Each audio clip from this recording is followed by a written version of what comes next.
Assalamualaikum warahmatullahi wabarakatuh. Saya Ahmad Solhi dengan NIM F1S118043 akan menjelaskan penerapan Knowledge Management pada perusahaan.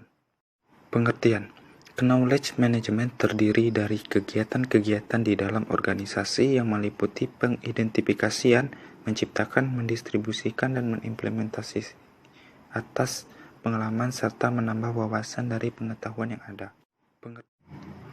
Tujuan dari knowledge management yaitu untuk kemajuan di dalam organisasi, termasuk meningkatkan keterampilan organisasi, competitive advantage-nya, inovasi, sharing terhadap hal-hal yang sudah dipelajari, dan perkembangan yang secara terus-menerus yang ada di dalam organisasi.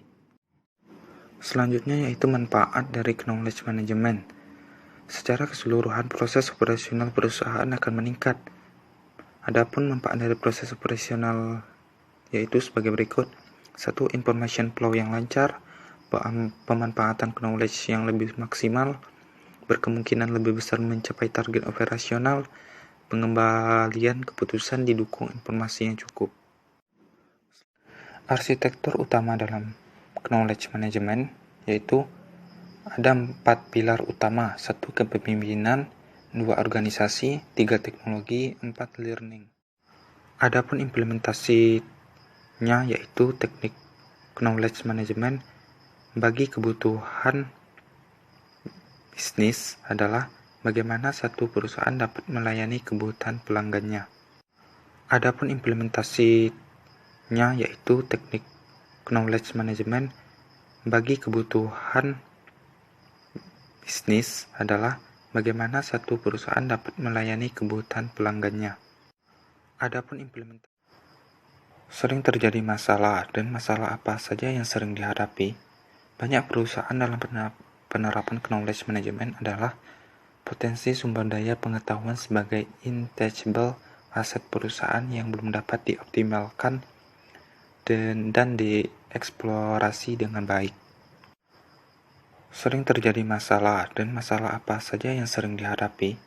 Banyak perusahaan dalam penerapan knowledge management adalah potensi sumber daya pengetahuan sebagai intangible aset perusahaan yang belum dapat dioptimalkan dan dieksplorasi dengan baik. Sering terjadi masalah, dan masalah apa saja yang sering dihadapi. Banyak perusahaan dalam penerapan knowledge management adalah potensi sumber daya pengetahuan sebagai intangible aset perusahaan yang penerapan knowledge management pada perusahaan. Di sini saya membahas tentang yaitu Unilever Indonesia, salah satu perusahaan di Indonesia yang berhasil dalam penerapan knowledge management. Misi dari Unilever Indonesia ini sendiri adalah meningkatkan fasilitas hidup. Hal ini dapat dilihat dari produk-produk yang inovatif, unggul, dan ekonomis. Adapun produk-produk yang diciptakan oleh Unilever bisa dilihat pada tampilan slide berikut ini.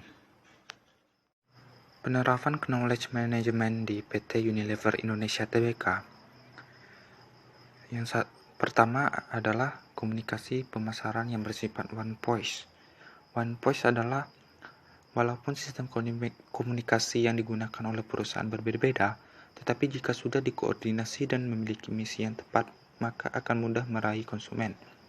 Sistem komunikasi ini bukan hanya untuk meningkatkan pencitraan suatu produk, tetapi juga harus menimbulkan hasil penjualan yang baik dari produk yang telah dipasarkan. Yang kedua yaitu pengembangan SDM. Di dalam bagian ini, karyawan ada aset yang berharga bagi Unilever Indonesia. Karena itu, Unilever Indonesia membuat strategi dan sistem human capital yang bersifat komprehensif. Hal-hal yang dilakukan adalah membuat Performance Development Program (PDP), yaitu di mana karyawan melakukan pekerjaannya sesuai dengan kemampuannya. Setiap pertengahan tahun, PDP dimonitor melalui Continuous Improvement Discussion (CID) untuk membahas hal-hal yang diperlukan untuk pengembangan sistem kerja dari karyawan. Yang ketiga, budaya coaching. Budaya coaching di sini menjelaskan bahwa seseorang senior manajer ditempatkan di suatu departemen untuk membantu atau memimpin karyawan-karyawan yang tergabung di dalam departemennya. Tetapi sebelum menjadi coach, mereka diberi pelatihan terlebih dahulu agar mengetahui teknik-tekniknya. Selanjutnya yaitu budaya sharing knowledge. Di sini menjelaskan Unilever Indonesia menunjukkan seorang senior manager untuk menjadi learning champion dengan sukarela untuk membagi pengalaman dan pengetahuan mereka di dalam ahlinya masing-masing. Seperti suatu achievement bagai manajemen dan karyawan yang berkontribusi dalam membagi pengetahuan pengalamannya. Atau good idea. Ini merupakan inisiatif yang memfasilitasi karyawan untuk menyampaikan suatu ide sederhana yang dapat menguntungkan perusahaan dari berbagai sisi. Adapun kesimpulan dari penerapan knowledge management pada perusahaan adalah proses yang membantu sebuah organisasi dalam memanipulasi pengetahuan maupun pengalaman yang penting dalam organisasi tersebut, sehingga pengetahuan penting maupun pengalaman dapat saling dibagikan di dalam organisasi tersebut. Terima kasih, dan saya akhiri. Wassalamualaikum warahmatullahi wabarakatuh.